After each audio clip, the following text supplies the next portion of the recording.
جو خاکسار تحریک کے بانی تھے، ان کے بیٹے وحید، وہ اور کچھ اور لوگ جن میں آصف زرداری صاحب بھی شامل تھے، تو انہوں نے کیڈٹ کالج کے اندر ایک قسم کا ٹیک اوور کیا تھا، جو کہ بہت بڑی بات ہے کہ ایک آرمی ٹائپ کالج میں آپ ٹیک اوور کر لیں اور اسٹوڈنٹس ہو کے، تو اس سے یہ پتہ چلتا ہے that they were very bold kind of people. بالکل ٹھیک ہے. اچھا، پھر میڈیکل میں آپ اپنی وش پہ آئے کہ والدین کی وش پہ؟ میں بنیادی طور پہ فوجی بننا چاہتا تھا، اور جب میں پٹاروں میں تھا تو ہمارے یہاں جس طرح اکیڈمی میں سورڈ آف آنر ہوتی ہے تو ہمارے یہاں اسٹک آف آنر کہلاتی ہے ایکولنٹ ٹو، تو میں نے وہ جیتی، اور میں میٹرک میں بھی ٹاپ کیا، ایف ایس سی میں بھی ٹاپ کیا. تو میں وہاں کا جو سینئر انڈر آفیسر ہوتا ہے جو ہیڈ بوائے کہتے ہیں، تو میں وہ تھا. تو I thought I was born for army. اور پھر میں نے آئی سی ایس بی کا امتحان دیا، وہ بھی میں سلیکٹ ہو گیا. لیکن سبسیکوینٹلی چونکہ میں نے ایف ایس سی میں ٹاپ کیا ہوا تھا تو کے ای میں مجھے فرسٹ میرٹ پہ ایڈمیشن ملا. اچھا، ادھر بھی آپ نے داخلہ فارم بھر دیا تھا. تو وہ جب ان کی کال آئی اور وہ میں نے لسٹ دیکھی تو باقی بھی جو بورڈز میں لڑکوں نے ٹاپ کیے ہوئے تھے ان سے بھی سب سے میرے نمبر زیادہ تھے. اور پھر مجھے ایک اسکالرشپ مل گیا.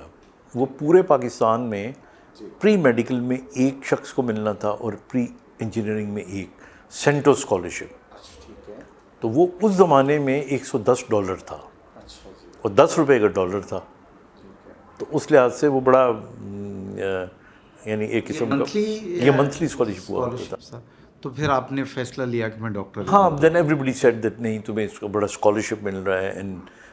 تو پھر میں نے کے ای میں آ گیا. کنگ ایڈورڈ میں آپ آ گئے. اچھا، یہ جو حادثہ ہوا آپ کے ساتھ، اس سے پہلے کا جو نوجوان ہے وہ کیا کرتا تھا؟ اس کے خواب کیا تھے؟ اس کی ایکٹیویٹیز کیا تھیں؟ ٹو بی ویری آنیسٹ، مجھے لگتا ہے کہ میں بہت ایمبیشس تھا، بہت زیادہ. اور میں سمجھتا ہوں کہ جو لوگ ایمبیشس ہوتے ہیں شاید دنیاوی کامیابیاں بہت اہم ہوتی ہیں ان کے لیے. اور مجھے یوں لگتا تھا کہ جس طرح میں نے ہر چیز میں آگے آنا ہے، چاہے مجھے اصول بھی توڑنے پڑے، مطلب اخلاقیات کو بھی اگر مجھے روند کے آگے جانا پڑے، یا میں اور بھی سادے لفظوں میں بتاؤں تو مجھے لگتا ہے کہ میں اس زمانے میں کچھ خود غرض سا انسان تھا. اچھا، ٹھیک ہے. اچھا، بہت مطلب کریئر اورینٹڈ آخری حد تک خود غرض خود کو آپ کہہ رہے ہیں، سیلفشنس کی حد تک تھے آپ کہ بھی میں نمبر اچھے لوں، میں نے ترقی کرنی ہے، میں یہ چاہے میرے دوست کو نقصان بھی ہو جائے لیکن مجھے نقصان نہیں ہونا چاہیے. اچھا، ایسے تھے. ہاں، مطلب یہ ایک نیگیٹو ایسپیکٹ بھی مجھے لگتا ہے. اور میں کبھی کبھی جب اور اس دور میں تو بندہ سوچتا بھی نہیں کہ مجھ میں کوئی ویکنیس بھی آ جائے گی. میں آپ کو چھوٹی سی مثال دیتا ہوں نا کہ ایک لڑکا تھا جس سے میرا کمپٹیشن تھا، یا اس نے ٹاپ کرنا تھا یا میں نے. تو ہم رات کو جب سوتے تو ہمارا ہاسٹل آمنے سامنے تھا، تو وہ میری بتیاں دیکھتا رہتا تھا کہ میں جب تک جاگا ہوں تو وہ بھی جاگ کے پڑھے. تو میں اس کی لائٹس دیکھا کرتا تھا. تو میں کیا کرتا کہ اپنی جو پڑھائی کر کے نا تو لائٹس جلا کے سو جایا کرتا تھا. وہ بیچارہ صبح تک میری لائٹس کو دیکھ کے سمجھتا میں پڑھ رہا ہوں تو جاگتا رہتا تھا. میں صبح اٹھ کے فریش ہو کے پڑھنا شروع کر دیتا، وہ اونگ رہا ہوتا تھا. تو بعد میں مجھے بڑا یعنی دکھ بھی ہوا، لیکن میں نے ٹاپ کر لیا، اس نے نہیں کیا. But we were very good friends also.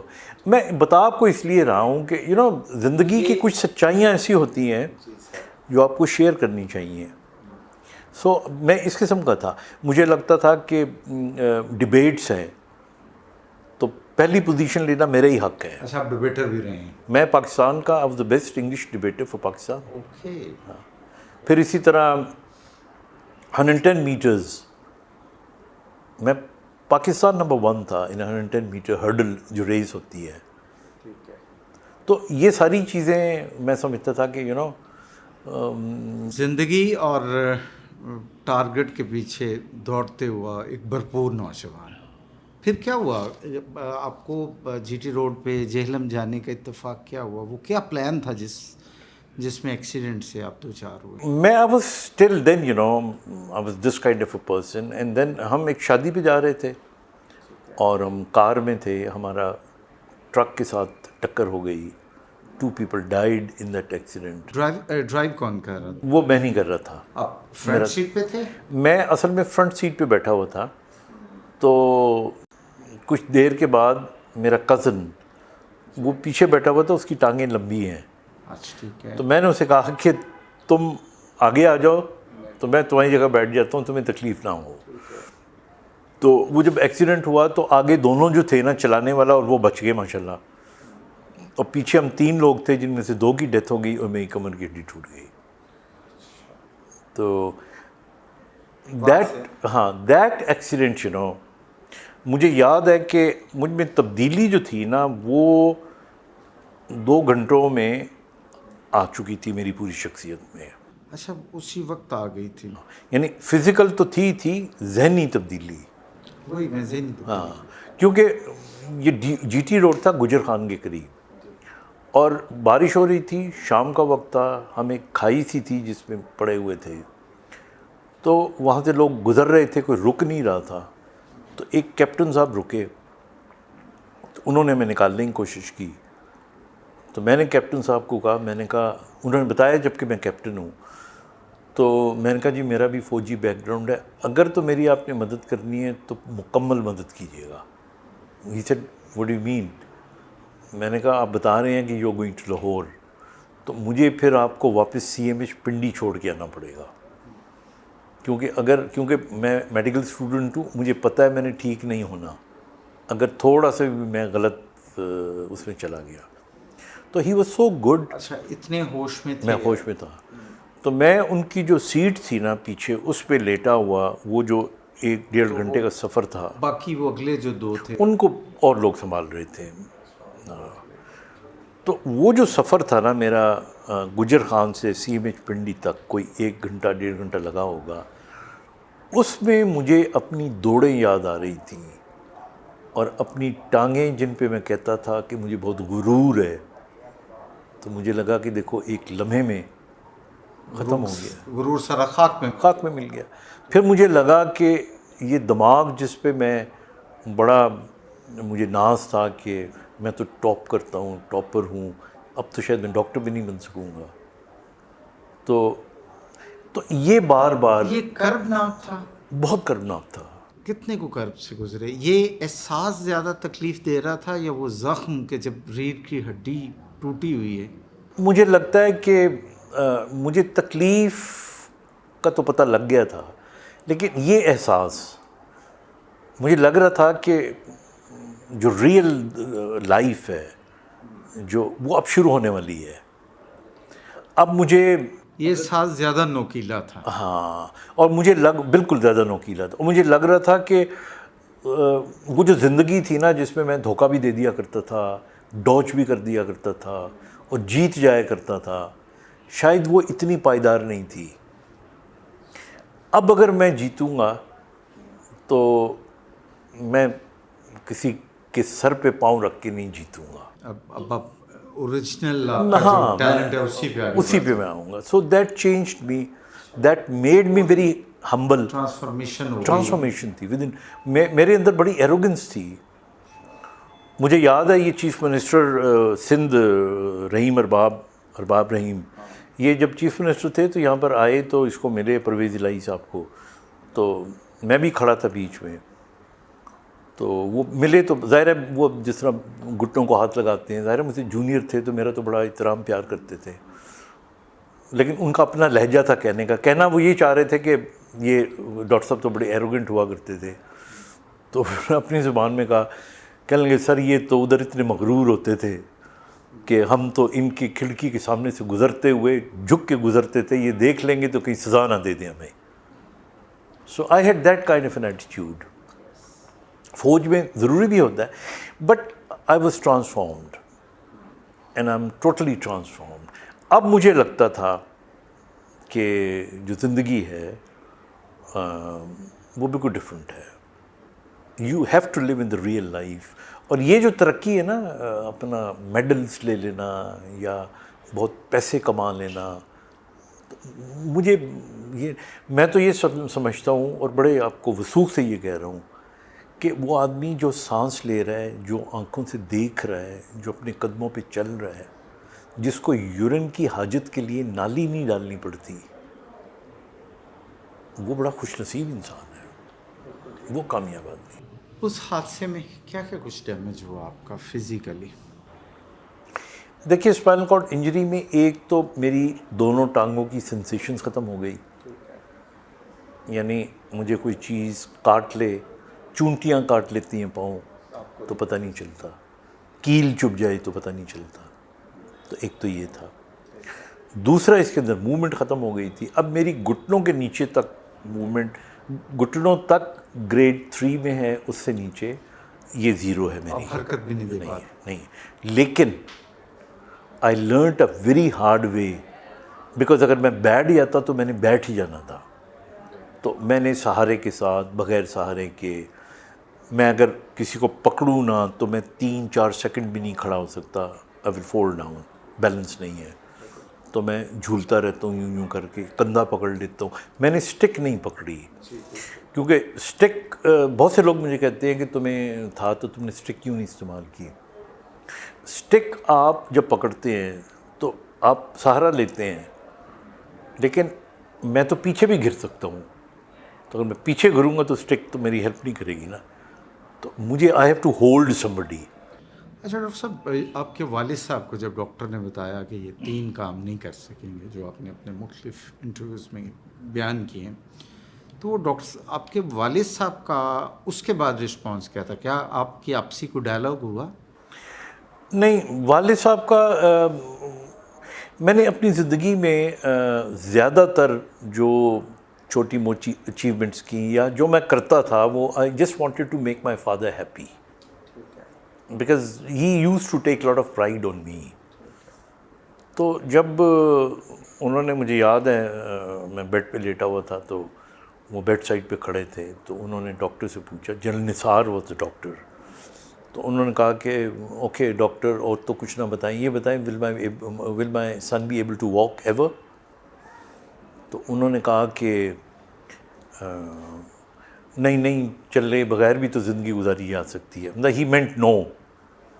تو میرے پاؤں جن کو میں محسوس نہیں کرتا, سینسیشنس نہیں ہیں, I felt a drop of tear. یہ میں نے کتاب میں بھی لکھا ہے. میں نے والد صاحب کی آنکھ سے نکلا ہوا گرنے والا ایک قطرہ اپنے پیر پہ محسوس کیا, اور آئی واز شاکڈ کہ میری سینسیشن کیسے آ گئی. تو یہ اتنی, دین دیٹ ڈے آئی ڈیسائیڈڈ. تو میں نے کہا میں جس حال میں بھی رہوں گا میں 3 کام کروں گا. ایک تو میں جتنا نارمل لکنگ ہو سکا میں رہوں گا تاکہ میری ڈیفارمٹی ایکسپوز نہ ہو, اور دوسرا فنکشنیبلٹی کمپرومائز نہیں کروں گا. میں اب ڈاکٹر ہی بنوں گا, اور میں چلوں گا بھی, اور میں سارے کام کروں گا. پھر آپ نے پوچھا نا, اس بیماری میں یورین کا کنٹرول نہیں ہوتا. پھر میں نے کہا کہ میں یورین کا کنٹرول بھی کروں گا. تو یہ کیسے ممکن ہوا, خصوصاً یہ آخری بات کیسے ممکن ہوئی؟ یورین کے کنٹرول کے لیے نارملی جو اسپائنل کارڈ انجری کے پیشنٹس ہیں وہ نالی ڈال کے یورین کرتے ہیں دن میں 3 دفعہ. جی ٹھیک ہے. میں نے پھر اپنی بلیڈر کو ٹرین کیا. اچھا. اور میں نے اسی طرح ٹرین کیا جس طرح چھوٹا بچہ ہوتا ہے نا, تو اس کو آپ ایک ریفلیکس دیتے ہو, آپ بچے کو کہتے ہو کی آواز نکالتے ہو, تو وہ اس سے ٹیون اپ ہوتا ہے. تو this is how I tuned up my bladder. پھر اس کے بعد بلکہ اس میں ایک میں اتنا اس پہ ٹیونڈ اپ ہو گیا تھا کہ ایک دفعہ میرے کمرے میں کولر پڑا ہوا تھا, تو میرا ایک ملازم تھا, تو اس نے اس سے پانی نکالا, تو اس پانی کے گرنے کی آواز شو کی طرح تھی, تو میرا پیشاب نکل گیا. تو وہ ریفلیکس اتنا تھا. تو اس کا مطلب ہے یہ جو مائنڈ پاور ہے, آپ کا تعارف تو مائنڈ پاور سے اسی دن ہو گیا ہوگا جس دن آپ نے, بالکل یہ سٹارٹ تھا آپ کا کہ انسانی دماغ کی کرشمہ سازی سے تعارف کا. بالکل. آئی فوٹ اٹ آؤٹ, میں نے پھر برین پڑھا بہت زیادہ. اس زمانے میں تو یہ گوگل نہیں ہوا کرتا تھا, لیکن میں چونکہ میڈیکل اسٹوڈنٹ تھا, میں نے پڑھا. پھر ایکسپیرینس کیا. اچھا ڈاکٹر صاحب آتے ہیں اس پہ، تو میں ایک تفصیلی میں کچھ سوالات آپ کے سامنے رکھوں گا. آپ نے اپنی کتاب میں اپنے ایک محبت کا ذکر کیا ہے، اور اس کتاب کا اوور آل امپریشن جو ہے وہ یہ ہے کہ آپ نے جو تحریک ملی آپ کو عملی زندگی میں آئے تو وہ آپ کی محبت تھی. از اٹ سو، یا بس محبت کو خراج تحسین اس لڑکی کو پیش کرنے کے لیے آپ نے پوری کتاب لکھ دی؟ نہیں، ایسا نہیں ہے. اصل میں میں جب یہ کتاب لکھ رہا تھا تو بیسکلی میں تو ذکر بھی نہیں کرنا چاہتا تھا. میں تو لکھنا چاہ رہا تھا کہ محبوبہ ویسے وہ تھی، ہاں کردار حقیقی ہے. ہاں نہیں میں پوری تفصیل بتاتا ہوں، بیکاز میں لکھنا میڈیکل چاہ رہا تھا کہ کیا کیا کرنے سے آدمی کیسے ٹھیک ہو سکتا ہے، لیکن اس کے ذکر کے بغیر وہ بنتی نہیں تھی کتاب، کیونکہ میرے ٹھیک کرنے میں سارا عمل ہی اس کا تھا. تو پھر میں نے اپنی بیوی سے پوچھا کہ میں کتاب لکھ رہا ہوں، بلکہ اسی نے مجھے کہا تھا کہ تم کتاب لکھو. پھر میں نے اس سے پوچھا کہ اگر میں نے لکھی تو مجھے تو اس کا شانزے کا بھی ذکر کرنا پڑے گا. تو اس نے کہا بالکل کرو تم. شانزے اوریجنل نام ہے یا آپ نے شانزے لیزے سے مستعار لیا؟ اس کا اوریجنل نام شیبا تھا. اچھا ٹھیک ہے. اور لیکن میں نے اس وقت نہیں لکھا تھا، اس وقت شانزے رکھا فار مینی ریزنس. پھر وہ چھپ گئی کتاب، اور پھر وہ سبھی نے، تو ہمارے جتنے بھی class fellows and people around me, so they knew and I think. تو یہ اس طرح کر کے پھر ہم نے یہ کتاب لکھی. تو اس کا جو تذکرہ کتاب میں ہے وہ بڑا ریئل ہے. She is been a wonderful person. I think بہت کم لوگ دنیا میں ایسے ہوتے ہیں. اور میں یہ جملہ کہتے کہتے یہ بھی کہوں گا کہ and then again you see the character and role of my wife.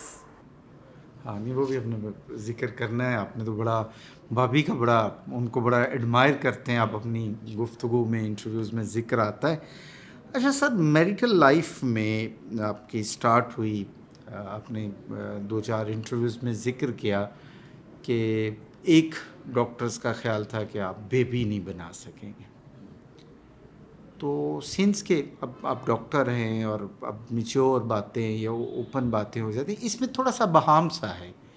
تو کیا مراد تھی؟ ڈاکٹرز کا کیا خیال تھا کہ بھی آپ جو ایک خاص ازدواجی عمل ہے وہ نہیں کر پائیں گے، یا ایک جو ایک وہ سیمنز وغیرہ ہوتے ہیں ان کے کوئی کمر سے کوئی تعلق ہے ڈیمیج ہونے کا، وہ تھا کیا؟ دونوں چیزیں شامل ہوتی ہیں. جی. اور بیکاز اسپائنل کارڈ انجری ہوتی ہے آپ کی، تو بہت سے ہارمونل فرق بھی پڑے جاتے ہیں، اور بہت سے مکینیکل ایشوز بھی آ جاتے ہیں. یہ دونوں تھے، فنکشنالٹی. اور دیکھیے، آپ جب ایک پڑھے لکھے معاشرے میں رہتے ہیں، اور جب آپ بہت ٹرانسفارم ہو جاتے ہیں اور بالکل آپ ایک پیور لائف گزارنا چاہتے ہو، تو پھر آپ کی زندگی میں پیورٹیز ہی رہتی ہیں، اور وہ پیورٹیز آپ کو واقعی اسٹرانگ بناتی ہیں. تو when I was getting married initially, despite the fact that everything was planned, then one day I thought that there's still a doubt I may not have a baby. تو اس وقت یہ ایک تاثر تھا. ایک I actually went to my neurologist جو میرے professor بھی تھے، تو انہوں نے مجھے کہا کہ تم شادی، یعنی یہ اب اتنی اوتھینٹک سی بات تھی ان کی طرف سے کہ تم بیٹا یہ اگر ذہن میں رکھو کہ ہو سکتا ہے تمہارے اولاد نہ ہو، تو یو میک اے ڈیسیژن. تو I shared this with my wife. تب آپ کی ایک انڈرسٹینڈنگ تھی؟ ہاں، تو میں نے جب کیا تو ان کا ایک جملہ ہی اتنا مضبوط تھا. اس نے کہا کہ میں سمجھتی ہوں کہ شادی جو ہے وہ صرف بچے پیدا کرنے کا نام نہیں ہے، یہ ساتھ رہنے کا اور نبھانے کا نام ہے. So I think there couldn't have been a better sentence in this. اچھا ڈاکٹر صاحب، یہ اس دور میں تو شاید کوئی ٹیسٹ وغیرہ نہیں تھے. اگر آج کے دور میں یہ صورتحال درپیش ہو تو حل کیا ہے اس کا، کہ یہ جان لینے کا کہ میری فنکشنالٹی ٹھیک ہے، پرفارمنس آئی کین پرفارم، اور سیکنڈلی وہی کہ جو ہمارے سیمنز اور وہ ٹرانسفارم. آئی تھنک یہ تو جب آپ پیشنٹ کو اسیس کرتے ہیں، اب تو خیر بہت سی چیزیں آ گئی ہیں. آج کل ٹیسٹ بہت سے ہاں آ گئے ہیں، بالکل آ گئے ہیں. فائنڈ آؤٹ تو اب پتہ چل سکتا ہے، بہت دور ہو سکتا ہے آج کل. ٹھیک ہے ڈاکٹر صاحب. اچھا، اور اسی بات نے پھر آپ کی ایک عملی زندگی شروع کی، شادی شدہ زندگی شروع ہوئی، اور الحمدللہ آپ کے بچے ہیں. آپ کے بچے کتنے اور کیا کرتے ہیں؟ میری 3 بیٹیاں اور 1 بیٹا ہے. جو میرا بیٹا ہے ہی از این ایمرجنسی کنسلٹنٹ ان امریکہ. اس نے آغا خان سے کیا تھا PBS. میری 1 بیٹی جو ہے وہ UK میں ہوتی ہے اور وہ انٹرونشنل کارڈیولوجسٹ ہے کیمبرج میں. اور 1 میری بیٹی جو ہے وہ رینجرز ہاسپٹل میں ڈاکٹر ہے, میڈیکل اسپیشلسٹ. اور 1 بیٹی جو سب سے بڑی ہے میری سندس, وہ she is well known as an anchor person, morning show بھی کرتی تھی, سندس جمیل. جی جی بالکل. اور مطلب out of all she is my favourite. کیونکہ جب وہ پیدا ہو رہی تھی, I mean that was a very complication, because تب تک ڈاؤٹس تھے. اور she came in this world and she broke my doubts and she brought good news for me. میں نے پہلے بھی کہیں ایک PTV پہ کہا تھا, بلکہ سندس بیٹھی ہوئی تھی تو میں نے کہا تھا کہ when she was being born at lady Wellington hospital, تو میں بجائے اپنی بیوی کے سرانے کھڑے میں داتا صاحب بیٹھ کے مسلے پہ دعائیں مانگ رہا تھا کہ خیر خیریت سے. ڈاکٹر صاحب واپس چلتے ہیں کہ آپ کو نارمل لائف میں آنے کے لیے, MBBS کمپلیٹ کرنے کے لیے, موومنٹ کے لیے, اور سنس کے آپ نے فیصلہ لے لیا تھا کہ آپ نے کسی بیساکھی کا سہارا بھی نہیں لینا, اور بڑا مشکل ٹاسک تھا. آج تو ایک لمبا سفر آپ طے کر چکے ہیں, تو یہ کتنی کو مشکلیں آئیں, کتنی دفعہ دل برداشتہ ہوئے, کتنی دفعہ مایوسی ہوئی, اور کیا کبھی آنسو بھی نکلے؟ دیکھیں, میں آپ کو بالکل اسٹریٹ فارورڈلی بتا رہا ہوں, میں ٹرانسفارم ہو چکا تھا ایکسیڈنٹ کے بعد. میرے دیکھیے, لوگ دل برداشتہ وہ ہوتے ہیں جنہیں کچھ کھونے کا دکھ ہو یا خوف ہو. تو مجھے تو کبھی کچھ کھونے کا خوف تھا ہی نہیں. میں تو بہت کچھ کھو چکا تھا, اور ابھی آنے والے وقتوں میں بھی اللہ کا شکر ہے ہم پا ہی رہے ہوتے ہیں کچھ نہ کچھ. تو یہ جو خوف ہوتا ہے یا یہ جو دکھ ہوتا ہے, تکلیف ہوتی ہے, یہ پرسیپشن کا نام ہے. مطلب آپ اس کو پرسیو نہ کریں تو دکھ کیا چیز ہے؟ دکھ تو کچھ بھی نہیں ہے. اسی طرح خوشی بھی کچھ نہیں ہے, پرسیپشن ہے. تو مجھے کبھی کوئی وہ نہیں رہا. اب just have been going around. اچھا, آپ نے کتاب کا ٹائٹل تیسرا جنم ہی کیوں لکھا, دوسرا کیوں نہیں؟ میں نے تیسرا جنم اس لیے لکھا کہ میری جو ایکٹیو زندگی تھی وہ میرے ایکسیڈنٹ کے بعد بالکل بدل گئی. So that was basically I became a different person. تو وہ میرا دوسرا جنم تھا. اینڈ دین یو سی, اس ایکسیڈنٹ کے بعد پھر میں پہلے سوچا کہ میں بالکل ہی نا, اینڈ آفٹر شاندے she left, so I thought کہ میں ڈپریشن میں شاید چلا جاؤں گا. But then when I got married and my wife came in my life, actually that is the longest جنم that changed me altogether again. اچھا, تو یہ پھر آپ کا تیسرا جنم تھا. ڈاکٹر صاحب, آپ لکھنے اور بولنے کی طرف کب آئے؟ ڈبیٹر تھے, اور کیا لکھتے بھی باقاعدہ سے رہے؟ نہیں, لکھنا میں نے I think my wife Farah, she is behind me, because وہ اپنے زمانے میں بہت اچھا لکھتی تھی. She was a very good poets. اس نے and a very good student. اس نے BA میں پوری یونیورسٹی میں ٹاپ کیا تھا, FA میں ٹاپ کیا تھا, MBA کیا ود ڈسٹنکشن. تو وہ TV پہ بھی نیوز پڑھا کرتی تھی, لکھا بھی کرتی تھی. یہ جو آپ کا جنگ فورم ہے, یہ انیشلی سٹارٹ کرنے والوں میں وہ بھی ہے. جو پہلے جنگ فورم ہوئے ہیں, جو پہلے 10, 15, 20 ہوئے ہوں گے, تو she was the pioneer of جنگ فورم. اچھا, تو یہ انہوں نے آپ کو.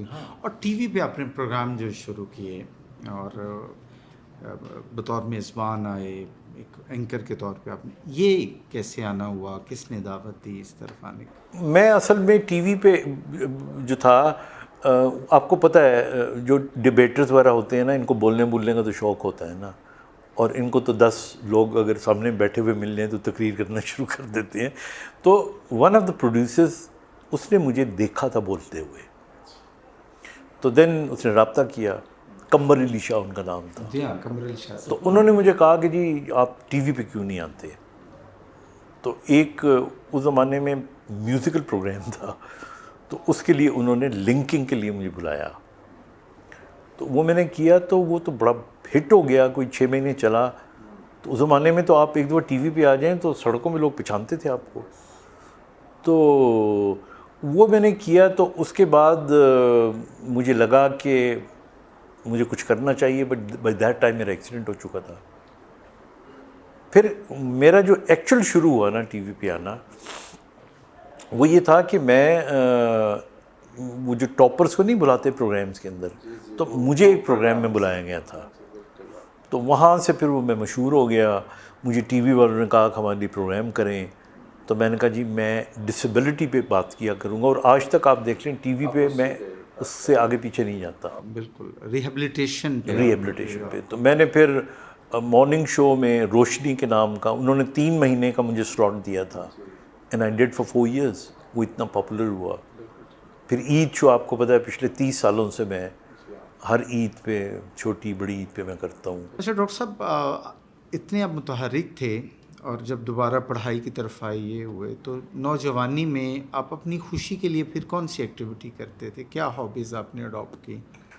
جب تک ایکسیڈنٹ نہیں ہوا تھا اسکواش کھیلتا تھا، ٹھیک ہے. اور انڈورفن سیکریٹ ہوتی ہے. میں ٹینس ہو گیا، اسکواش ہو گیا، میں بھاگا کرتا تھا کے ہاسٹل سے لے کے پی سی ہوٹل تک. رات کو پڑھتا رہتا تھا، 2 بجے جب پڑھائی ختم کی تو بھاگا، جاگنگ کر کے سویا کرتا تھا. میں I was like this. Accident کے بعد پھر جو میری ایکٹیویٹیز تھی ظاہر ہے وہ لمٹ ہو گئی.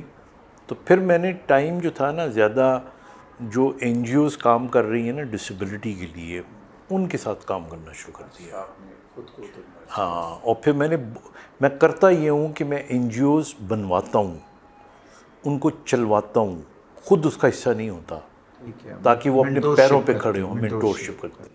اچھا ڈاکٹر صاحب، آپ نے میڈیکل میں آپ کا جو کریئر ہے اس میں کیا کیا حاصل کیا، ذرا اس کی تفصیل بتائیے. ایم بی بی ایس کیا، پھر اس کے بعد میں نے گریجویشن کیا کنگ ایڈورڈ میڈیکل کالج سے. پھر میں نے اسپیشلائز کیا رائل کالج آف فزیشین سے ان ری ایبلیٹیشن میڈیسن. اور پھر میں نے لنڈن یونیورسٹی سے نیورولوجی کی ڈپلومیٹ شپ ہوتی ہے وہ کی.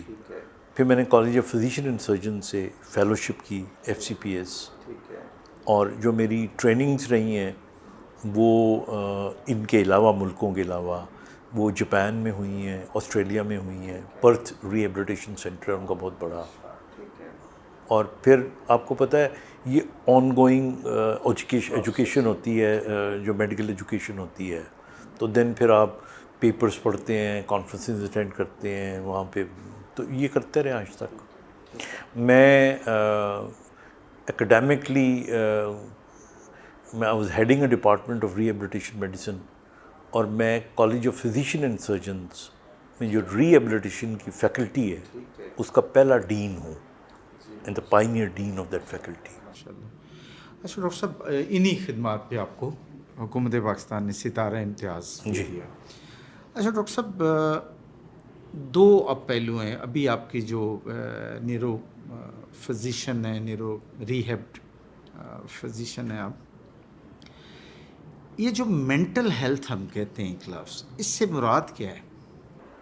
دیکھیے، جو ہولسٹک ہیلتھ ہے نا اس کے 3 اینگلز ہوتے ہیں کہ physical, mental and spiritual health. Physical health کا تو مطلب ہو گیا نا کہ آپ کا بی پی ٹھیک ہے، سانس ٹھیک ہے، بھاگنا دوڑنا ٹھیک ہے، آنکھیں ٹھیک ہیں، یہ فزیکل ہیلتھ ہو گئی. مینٹل ہیلتھ کا مطلب ہوتا ہے کہ خام خواہ کی سوچیں نہیں ہونی چاہیے، بے وجہ کی ڈپریشن نہیں ہونی چاہیے، خوشی کے موقع پہ خوش ہوں، اداسی کے موقعوں پہ اداس ہوں. یہ اگر ہو رہا ہے تو مینٹلی آپ ہیلتھی ہیں. اور اسپرچل ہیلتھ جس کو میں ڈیفائن کرتا ہوں، جو شخص یا جس کو انہونا خوف رہتا ہے، انہونا خوف، اور اسی طرح جس کو زندگی میں پچھتاوے ہوتے ہیں، I think he spiritually very weak. ٹھیک ہے، بالکل ٹھیک ہے. اچھا ڈاکٹر صاحب، اسپرچل ازم پہ اور مینٹل پاور پہ ابھی 1-2 سوالوں کے بعد میں آپ کو زحمت دیتا ہوں. یہ بتائیے، کچھ لوگ صبح اٹھتے ہیں تو بہت سست اور ڈل ہوتے ہیں، اس کی کیا وجہ ہے؟ یہ کیا کوئی ان کے ذہن میں جو بھی ہماری فنکشنالٹی ہے یا جو اس کی اناٹمی ہے اس میں کوئی کمی بیشی ہوتی ہے؟ دیکھیے یہ تو بہت لمبا سوال کا جواب بنتا ہے، لیکن میں چند ایک لفظوں میں، if you have a good sleep when you wake up you will be fresh. تو یا تو ہماری نیند، ہماری 8 گھنٹے سو لینا is not enough, quality of sleep ہونی چاہیے، ریم اور نان ریم، ایک یہ وجہ ہے. دوسرا، جو لوگ صبح تھکاوٹ کا شکار ہوتے ہیں، کچھ بیماریاں ایسی ہیں جن میں رومٹائڈ آرتھرائٹس ہے، جن کے اندر آپ کا انیمیا ہو گیا، یعنی بلڈ کنٹینٹ کم ہے آپ کی باڈی میں، ہیموگلوبن کم ہے. پھر اس کے علاوہ کچھ اور ایسی انفیکشنز کی بیماریاں ہوتی ہیں جن کے اندر یہ ہو سکتا ہے. تو یہ بچے بھی اور ٹین ایجرز اب بہت سارے ہیں جو صبح اٹھتے ہیں تو بہت ڈل ہیں، ڈل سے، سست سے. I think 90% of them, they don't have a good sleep okay. and they don't have physical activity and they are dehydrated. پانی پورا نہیں پیتے. آپ دیکھیں نا، ہمارے یہاں زیادہ تر بچے یا کوک شوک پیتے ہیں یا جوسز پیتے ہیں، پلین واٹر بہت کم لوگ پیتے ہیں جو کہ پینا چاہیے. شکنجبین ہو گئی، لسی ہو گئی، پانی ہو گیا. نیند اچھی ہونی چاہیے. آپ کھیلیں گے تو نیند آئے گی نا، اور نیند میں ہمارا جو میلاٹونن ہے یہ تب سیکریٹ ہوتا ہے کہ جب اندھیرا ہو کمرے میں. ہمارے کمروں میں اندھیرے ہی نہیں ہوتے، ٹی وی چل رہے ہوتے ہیں، فون کی بلو لائٹ ہوتی ہے، یا زیرو کا بلب بھی ہو تو نیند آپ کی خراب ہو جاتی ہے. ٹھیک ہے. اور آپ سجیسٹ کرتے ہیں کہ گھپ اندھیرے میں، گھپ اندھیرا، جیسے پن ڈراپ سائلنس کہتے ہیں نا، اسی طرح پن ڈراپ ڈارکنیس ہونی چاہیے. اوکے، ڈارکنیس ہونی چاہیے. اچھا ڈاکٹر صاحب، مائیگرین جو ہے یہ کیوں ہوتی ہے اور اس کا علاج کیا ہے؟ دیکھیے، مائیگرین از اے ہیڈ ایک جو کہ ایک سائڈ کا ہیڈ ایک ہوتا ہے کن پٹی پہ، عورتوں میں زیادہ ہوتا ہے، اور اس میں پروڈومل سائنز ہوتے ہیں. ہیڈ ایک آنے سے پہلے تھوڑا سا مریض کو پتہ لگ جاتا ہے، اور ایپیسوڈک ہوتا ہے، یعنی یہ دوروں کی صورت میں ہفتے میں ایک دفعہ، مہینے میں ایک دفعہ ہوتا ہے. وجہ اس کی عام طور پہ اسٹرکچرل ہوتی ہے کہ آپ کی نالیاں ہی ایسی ہیں جو کہ یہ ہیڈ ایک کرتی ہیں، لیکن ٹریگر فیکٹرز ہوتے ہیں، تو ہم ٹریگر فیکٹرز کو ہی کازز کہتے ہیں. ڈاکٹر صاحب، یہ جو مینٹل ہیلتھ ہے اس کے لیے فوڈ کون سا لینا چاہیے اور لائف سٹائل کون سا ہونا چاہیے؟ I think it's very simple, بغیر لمبی چوڑی بات کیے ہوئے. مینٹل ہیلتھ کے لیے good sleep, plenty of water, ٹھیک ہے. Good exercise. گڈ ایکسرسائز کا مطلب ہے کہ کم از کم اپنی ایج کے لحاظ سے، اگر آپ ینگ ہیں تو کم از کم 1 گھنٹہ، اگر بڑی عمر کے ہیں آدھا گھنٹہ یا 15 منٹ ایکسرسائز. اور reading is a very good exercise. اچھا، ریڈنگ، مطالعہ، بیکاز یو سی وہ آپ کو نا، آپ کی دماغ کو کھولتا ہے مطالعہ. اور اسی طرح ایک اور چیز جس کو میں بڑی اہمیت دیتا ہوں، اور وہ میڈیٹیشن ہے. اور میرا کانسیپٹ میڈیٹیشن کا بڑا ڈفرینٹ ہے. آپ جتنی میڈیٹیشن پہ پڑھیں گے نا یا سنیں گے تو یہی ہے کہ جی پن ڈراپ سائلنس ہو اور آپ ایک پوائنٹ کر لیں اور آپ اس کو فوکس کر لیں اور میڈیٹیٹ کریں. آئی سے کہ میڈیٹیشن شور میں کریں. آپ رش میں جا رہے ہیں، دیکھیں نا، اس میڈیٹیشن کی کوالٹی اور ہوگی. آپ نے اپنے ذہن کو اس قابل کرنا ہے کہ ان سے چھٹکارا حاصل کرنا، and that's what I do. اچھا، دوسری بات آپ کو میں بتاؤں، آپ یہ جب پھنس جاتے ہیں ٹریفک کے اندر تو کتنا پریشان ہو جاتا ہے عام آدمی. پینک ہو جاتا ہے. I enjoy that time. اور میں کیسے انجوائے کرتا ہوں، میں وہ آدھا پونا گھنٹہ تو لگ ہی جاتا ہے نا، میں جتنی پینڈنگ ٹیلی فون کالز ہوتی ہیں نا وہ اس وقت کرتا ہوں. اسی طرح کچھ دوستوں کو جن سے نہیں بھی بات کرنی ہوتی تو نمبر نکال. دیٹ از ہاؤ آپ فوکس، بجائے اس کے کہ ادھر موٹر سائیکل کی آواز اور ادھر گاڑی کا شور، اس میں آپ اپنے آپ کو وہ کرے. ٹھیک. اچھا ڈاکٹر صاحب، کچھ لوگوں کو یہ مسئلہ آتا ہے کہ وہ ارد گرد کی حرکات سے فوکس نہیں ہو پاتے، پڑھنے میں، لکھنے میں، بات کرنے میں، جو بھی ان کا ایکشن ہے یا جو بھی ان کا بزنس ہے، کام ہے، کیونکہ پاس سے گزر گیا، پیچھے سے گزر گیا ہے تو وہ انٹرپٹ ہو جاتے ہیں. تو ایسے لوگوں کو یہ جو مسئلہ ہے اس کا کچھ یہ ریزالو ہو سکتا ہے اس کی کوئی ٹرک ہے, میڈیسن ہے, کیا ہے؟ نہیں, اس کی کوئی ٹرک نہیں ہوتی. اس کی دیکھیے, میں دو باتیں بڑی اپنے بچوں کو بھی سمجھائی, اوروں کو بھی سمجھاتا ہوں. آپ کی پرائرٹیز بڑی کلیئر ہونی چاہیے. اگر آپ کو زندگی میں پتہ ہے نا کہ میں نے یہ کرنا ہے, تو یہ جو چھوٹی موٹی آپ کو آ رہی ہوتی ہیں نا اٹریکشنز, وہ رستے سے خود ہی ہٹ جاتی ہیں. اچھا, وہ فیل نہیں ہوتے. ہمارے یہاں پرابلم تو یہی ہے نا, we get caught up in these small things.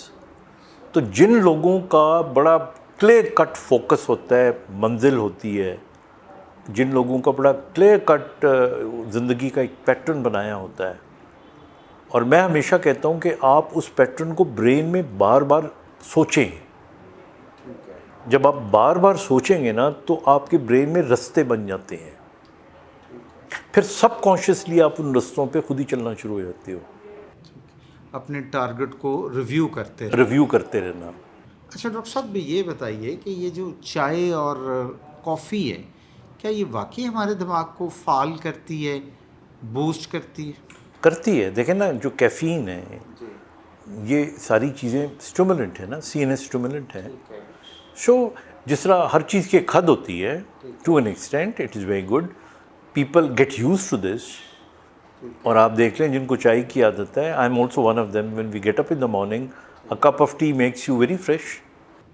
اچھا ڈاکٹر صاحب, کچھ بچے پڑھائی میں اتنے لائق فائق نہیں ہوتے, تو کیا ان کا ذہن کمزور ہوتا ہے, ذہن میں کوئی نقص ہوتا ہے؟ میں اس سوال کو بالکل سادہ کر کے اسی لیے بیان کر رہا ہوں.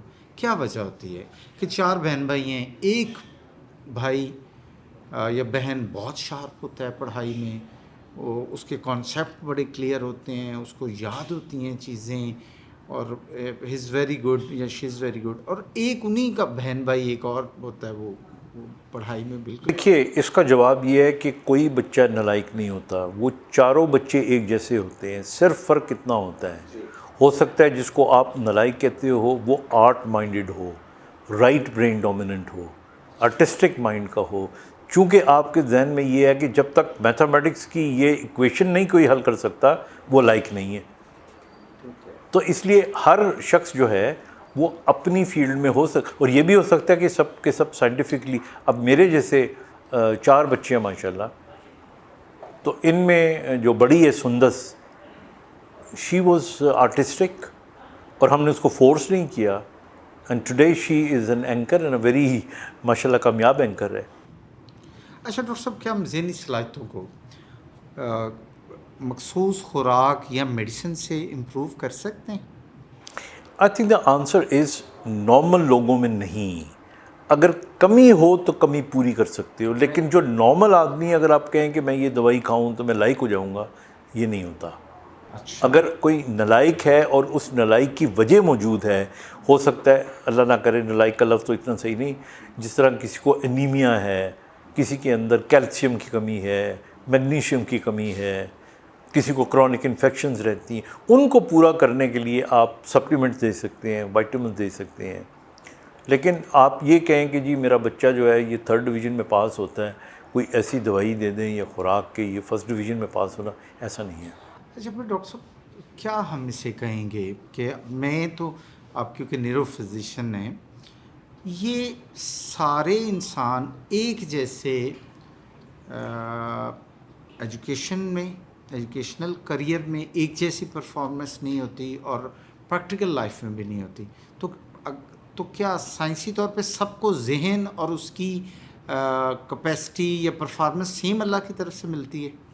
دیکھیے, اللہ تعالیٰ کی طرف سے جو ذہن ہمیں ملتا ہے نا, اس کے بہت سارے کھانے ہیں. ٹھیک ہے. کسی کا لمبک سسٹم زیادہ اسٹرانگ ہوتا ہے, وہ ایموشنل ہوتے ہیں. کنہیں کا پری فرنٹل کارٹیکس زیادہ اسٹرانگ ہوتا ہے, وہ اچھے ایڈمنسٹریٹر ہوتے ہیں. ہم میں سے کچھ ڈوئرز ہوتے ہیں, کچھ پلانرز ہوتے ہیں, کچھ تھنکرز ہوتے ہیں. جو ڈوئر ہے اس کو آپ کام دے, اس کو وہ پلان فلون نہیں کر سکتا, آپ کام دے دیں, کھڑک کر کے کام کر کے دے دے گا آپ کا. حکم کی تعمیل کرنے والے, ایڈوائس پہ چل, جتنے ایڈمنسٹریٹر ہو گئے, آپ ایک کوئی جرنیل ہے, دے آر ڈوئرز. ایک پولیس کا جو آفسر, ہی از اے ڈوئر. اچھا, کوئی فیکٹری چلانی ہے, کس طرح چلانی ہے, اس کی پلاننگ کرنے کے لیے پلانرز ہوتے ہیں. اچھا پھر یہاں میرا سوال ڈاکٹر صاحب سے آپ سے یہ ہے کہ ہمارے ذہن میں کہ کتنے حصے ہیں اور کون سے حصے کی کیا فنکشنالٹی ہے؟ دیکھیے اس طرح تو بہت بڑا، لیکن میں آپ کو بڑا سمپلی سمجھا دیتا ہوں. یہ جو front part of the brain ہے اس کو فرنٹل کارٹیکس کہتے ہیں. یہ ہماری برین کا آپ سمجھ لیں کہ ہماری شخصیت ڈٹرمن کرتا ہے، ہمارا کیلکولیشنز کا نظام، ہمارا فیصلہ سازی، ہماری شخصیت کی مضبوطی، انٹیلیجنشیا، یہ سارا یہاں پہ ہوتا ہے. پھر اس کے بعد کیلکولیٹڈ، پھر اس کے بعد یہ وزڈم بھی آپ کہہ سکتے ہیں، لیکن وزڈم ہولسٹک ہے، اس میں ساری چیزیں شامل ہیں نا. اس کے بعد پھر ہمارا پیرائٹل لوب آ جاتا ہے. یہ کس سائڈ پہ؟ یہ دونوں سائڈوں پہ ہوتا ہے، یوں برین سے یوں. یہ ہمارا جو ہے اس کے اندر ہماری سینسیشنز ہوتی ہیں، ہماری موومنٹس کے سینٹرز ہوتے ہیں، ہماری اسپیچ کا سینٹر ہوتا ہے. پھر ہمارا اس سے نیچے ٹیمپورل لوب آ جاتا ہے. اس کے اندر ہمارا ایموشنل سسٹم ہوتا ہے، سارا لمبک سسٹم ہوتا ہے ہمارا. پھر ہمارا برین کا یہ والا حصہ ہے، یہ جو آنکھوں سے ہمیں نظر آتا ہے، یہ نظر یہاں سے آتا ہے پر دیکھتے ہم یہاں سے ہیں. اور پھر الٹیمیٹلی ہمارے بیلنس کا نظام سیریبیلم میں ہوتا ہے. اچھا ڈاکٹر صاحب، یہ ایکٹ اور ریئیکٹ میں جو تضاد ایک ہے، اس کے پیچھے ہمارے یہ ذہن کے مختلف حصے ہیں کار فرما، یا کیا ہے یہ؟ دیکھیے میں ہمیشہ کہتا ہوں کہ we should act, we should not react. اب ہوتا یہ ہے کہ جب آپ کو کوئی انٹرفیئر کرتا ہے یا آپ سے کوئی جھگڑا کرتا ہے، لڑائی کرتا ہے، تو نارملی ہم جذباتی ہو کے ری ایکٹ کرتے ہیں. ری ایکٹ ہمارا رائٹ برین کرتا ہے کیونکہ یہ جذباتی زیادہ ہوتا ہے. لیکن یہی میسج کچھ دیر کے بعد لیفٹ سائڈ پہ جاتا ہے جہاں پہ زیادہ عقل ہوتی ہے. اسی لیے آپ دیکھیں کہ ہمیں کہتے ہیں کہ اگر آپ غصے میں ہو تو اگر آپ کھڑے ہوئے ہو تو آپ بیٹھ جاؤ. اصل میں وی آر گیننگ ٹائم. تو آئی آلویز سے کہ جب آپ کوئی ایسا سامنا کرنا پڑے تو بجائے ری ایکٹ کرنے کے تھوڑا سا ٹائم گین کر لیں. تو اس تک آپ کا پھر برین اپنا کام کرنا شروع کر دے گا اور آپ ایکٹ کریں گے. اچھا، وہی سائڈ جو ہے کرنے کی. یہ فرق ہے. ٹھیک ہے. اور ہمارے ذہن کا جو ریئیکشنری سائڈ ہے، حصہ ہے، آپ کا خیال ہے پھر اس کو زیادہ استعمال میں نہیں لانا چاہیے؟ کچھ موقع ہوتے ہیں جہاں پہ ان کو لانا چاہیے.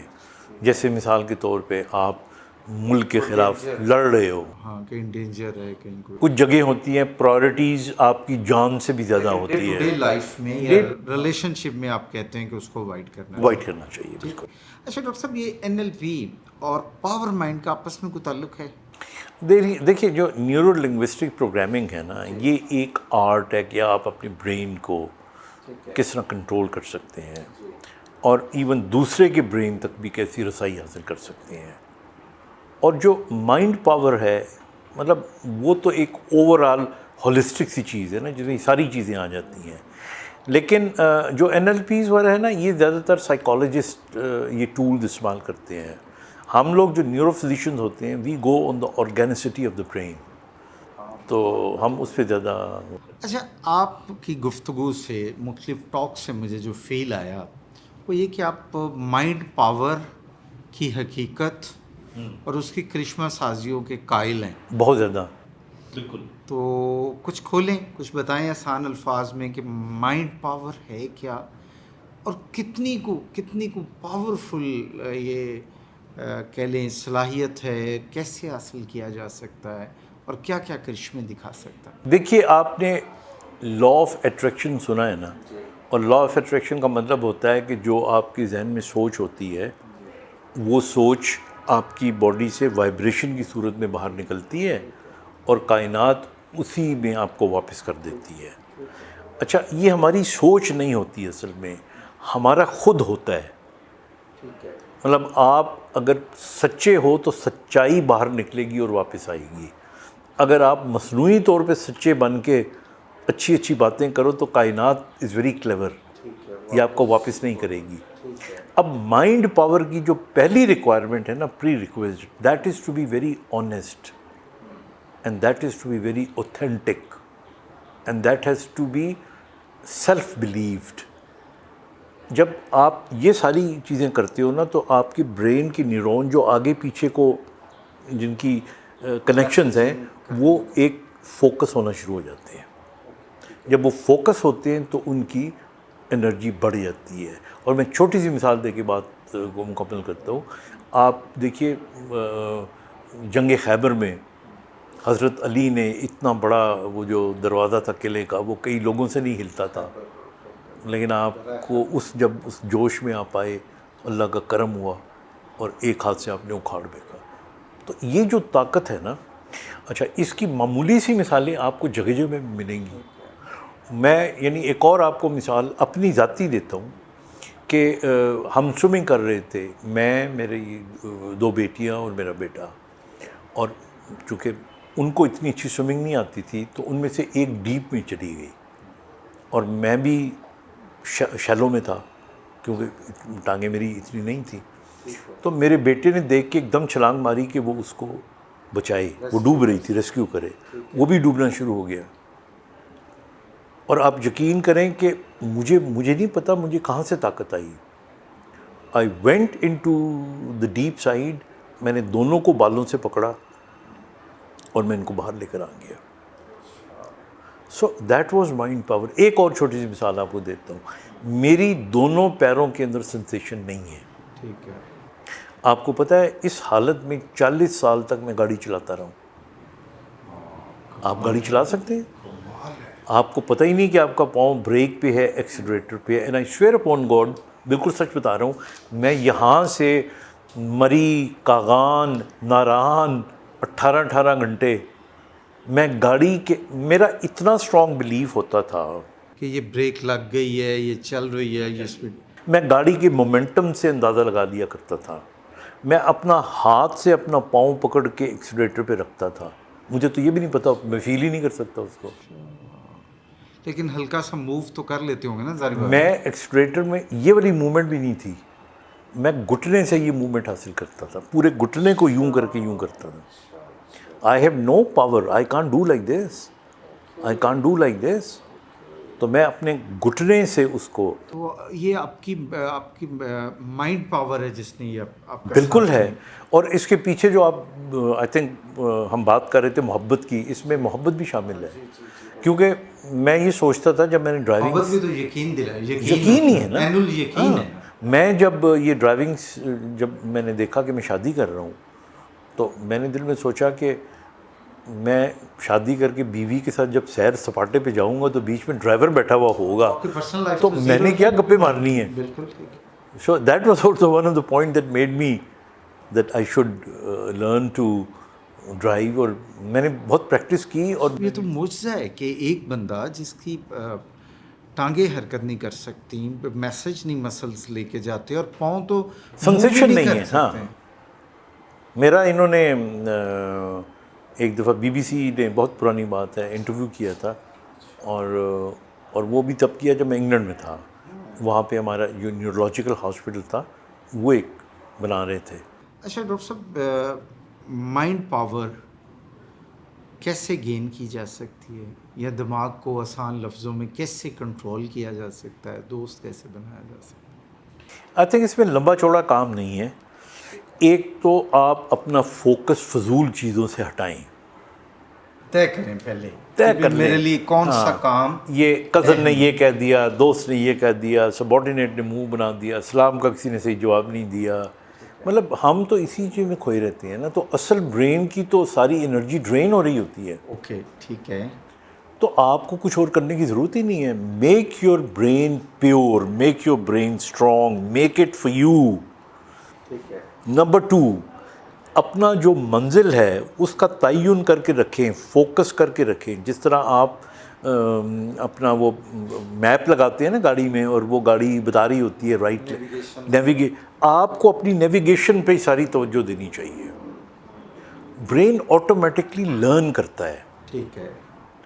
اور آپ کو میں ایک اور بات بتا دوں کہ کانشیس مائنڈ میں اتنی طاقت نہیں ہے, ساری طاقت ہمارے سب کانشیس مائنڈ. لیکن سب کانشیس تک انسان کیسے پہنچتا ہے؟ بس وہ یہی کہ وہ اپنے ٹارگٹ کو جب آپ ریویو کرتے رہتے ہیں, منزل کو ریویو, تو وہ سب کانشیس تک بات پہنچ جاتی ہے. آپ خود کو اچھا پیغام دیں گے نا, آپ بھول جائیں گے, آپ کا سب کانشیس نہیں بھولے گا. وہ آپ کی جینیٹک میموری پچھلی پتہ نہیں کتنے ہزاروں سال کی لے کے آ رہا ہوتا ہے. اوکے. اور وہ نئی نئی چیزیں برین کو جب آپ کہہ دیتے ہیں نا کہ میں آپ کو اگین چھوٹی سی مثال دیتا ہوں. دیکھیے یہ ہمارے بلوچستان کے علاقے میں جو چور کبھی پکڑے جائیں نا تو ان کو کوئلوں پہ چلاتے ہیں. بالکل میں بھی کرنا. اور جو چور ہوتا ہے اس کے پاؤں جل جاتے ہیں, جو نہیں چور ہوتا اس کے نہیں جلتے. اس کے لاشعور میں اس کو پتہ ہوتا ہے, شعور لاشعور کو پتہ ہوتا ہے. اور وہ اس یقین میں ہوتا ہے اس کے پاس. اچھا اس کے پاس آلریڈی اس کے ڈیٹے میں یہ ریکارڈ سٹور ہوتا ہے کہ ہمارے اس علاقے میں آج تک جو چور نہیں تھا اس کے پاؤں نہیں جلے. تو وہ جو ڈیٹا ہوتا ہے وہ سب کانشیس ہمارا جو ہوتا ہے وہ باقاعدہ جو سکن ہے اس کی پروٹین میں چینجز لے آتا ہے. اور وہ آگ بندے کو نہیں جلاتی. دیکھیں نا آپ نے کتنے جانوروں میں دیکھا ہوگا کہ وہ اپنی رنگت بدل لیتے ہیں. مطلب رنگت بدلنا بھی تو پورے سیلز بدل لیے نا. ٹھیک ہے, بالکل ٹھیک ہے. تو اسی طرح جو ہے نا یہ طاقت یہ آپ کے برین سے, ہم اس کو کوہرنٹ ویو کہتے ہیں. جب آپ کا برین ہے, زیادہ میڈیکل میں نہیں جا رہا میں, تو برین ایک ویو کریٹ کرتا ہے اور وہ ویو ہمارے باقی پوری باڈی کی سیل میں جا کے ایون تھرو آر این اے جو کہ نئی پروٹین کو یا اس جگہ کو پیدا کر دیتی ہے. ڈاکٹر صاحب لکوہ اور جو فالج ہے اس سے کیسے بچا جا سکتا ہے؟ دیکھیے لکوے کا تو زیادہ پریشان ہونے کی ضرورت نہیں ہے. لکوہ ایک عارضی سا پیرالسس ہوتا ہے چہرے کا جو 4-5 ہفتوں میں 6 ہفتوں میں ٹھیک ہو جاتا ہے. اور مین وجہ اس کی ہوتی ہے کہ آپ کی جو 7th نرو ہوتی ہے وہ کان سے گزرتے ہوئے دباؤ آتا ہے انفلیمیشن کی وجہ سے. عام طور پہ گلا خراب ہوتا ہے یا کان کی کوئی انفیکشن ہوتی ہے تو وہ تو آٹومیٹکلی ٹھیک ہو جاتا ہے. جو فالج ہے یہ ذرا خطرناک چیز ہے. اور فالج کئی قسموں کا ہوتا ہے. یا خون کی نالی پھٹ جاتی ہے جس کو ہم ہیمریج کہتے ہیں, یا بند ہو جاتی ہے جس کو انفارکشن کہتے ہیں. اور زیادہ تر یہ ان لوگوں میں کامن ہے جو ڈائبیٹک ہیں, ہائپرٹینسو ہیں, ان کے اندر یہ ایشو زیادہ ہوتا ہے. اور اگر اپنی ڈائبٹیز کو کنٹرول رکھیں, بلڈ پریشر کو کنٹرول رکھیں تو اس سے بچاؤ ہو سکتا ہے. اچھا ڈاکٹر صاحب ہمارے یہاں خواتین کمر درد اور پٹھوں کے درد کا بہت شکار ہوتی ہیں, اس کی کیا وجہ ہے؟ دیکھیے پٹھوں کی کچھ تو موروثی بیماریاں ہوتی ہیں جو جینیٹکلی ہوتی ہیں جن کو مسکولر ڈسٹروفیز کہتے ہیں. ان کا ذہنی معذوری سے کوئی تعلق نہیں یا ذہنی ڈپریشن سے کوئی تعلق نہیں. کچھ پٹھوں کی کمزوری کی بیماریاں اگر آپ ڈپریشن کا شکار ہوں, انگزائٹی کا ہوں, تو وہ آپ کی باڈی پہ پٹھوں پہ برے اثرات کرتی ہیں, تو ان کا تعلق ہو سکتا ہے. تو انگزائٹی, ڈپریشن یہ چونکہ جنرلی آپ کو کمزور کرتی ہیں چیزیں, لیکن پٹھوں کی جو اپنی بیماریاں ہیں مسکولر ڈسٹروفیز, مایوپیتھیز, وہ باقاعدہ بیماریاں ہوتی ہیں. ڈاکٹر صاحب کچھ لوگوں کو رات سوتے ہوئے گھٹنوں میں اور پنڈلیوں میں, جو گھٹنوں سے نیچے ہماری ٹانگوں کے حصہ ہیں اس میں درد سی اور گدگدی ہوتی ہے, اس کی وجہ کیا ہے اور اس کا علاج کیا ہے؟ دیکھیے اگر دن کو نہ ہوتی ہو اور رات کو ہوتی ہو تو اس کو ہم ریسٹلیس لیگ سنڈروم کہتے ہیں. یعنی اگر تو ہڈیوں میں جوڑوں میں کوئی پرابلم ہوگا تو آپ چلیں گے تو ہوگا نا, زیادہ ہونا چاہیے, لیکن یہ چلتے پھرتے ٹھیک ہوتے ہیں, لیکن رات کو جب سوتی ہیں تو بے چینی ہوتی ہے ٹانگوں میں. یہ ریسٹلیس لیگ سنڈروم کہلاتے ہیں. اور ان کا جو پھر حل ہم بتاتے ہیں, کچھ میڈیسنز بھی ہیں, اور ہم کہتے ہیں کہ تکیے کو اپنی دونوں ٹانگوں کے درمیان رکھیں, پاؤں تھوڑے سے اونچے رکھیں, اور ان میں جو میڈیسن بھی دیتے ہیں ان میں ڈوپامین ٹائپ کی دوائی ہوتی ہے, اس سے بہتر ہو جاتے ہیں. اچھا ڈاکٹر صاحب کچھ لوگ یہ کن پٹیوں کے ساتھ اس ایریے میں بھی درد کی شکایت کرتے ہیں, اگر یہ ہو تو کہ یہ کیا مرض ہے اور اس کا علاج کیا ہے؟ دیکھیے اس طرح تو اس کی بہت سی کازز ہو سکتی ہیں, لیکن جو خطرناک اس میں پارٹ ہے وہ میں آپ کو بتا دیتا ہوں. بڑی عمر کے لوگوں میں اگر کن پٹیوں پہ ہاتھ لگائیں اور وہ ٹینڈر ہوں یعنی درد کریں تو اس کا فوری علاج کرانا چاہیے, کیونکہ وہ اس میں بلائنڈنس ہونے کا خطرہ ہوتا ہے. اور یہ کس ڈاکٹر کے پاس جانا چاہیے؟ یہ نیورو کے ڈاکٹر کے پاس جانا چاہیے, نیورو فزیشین. ڈاکٹر صاحب بہت شکریہ, آپ نے بہت وقت دیا. Thank you very much sir. Thank you آپ کا. I really enjoyed interview with you, اور آئی تھنک بہت سی چیزیں رہ بھی گئی ہوں گی، شاید پھر کبھی موقع ملا تو اس میں ہم کریں گے.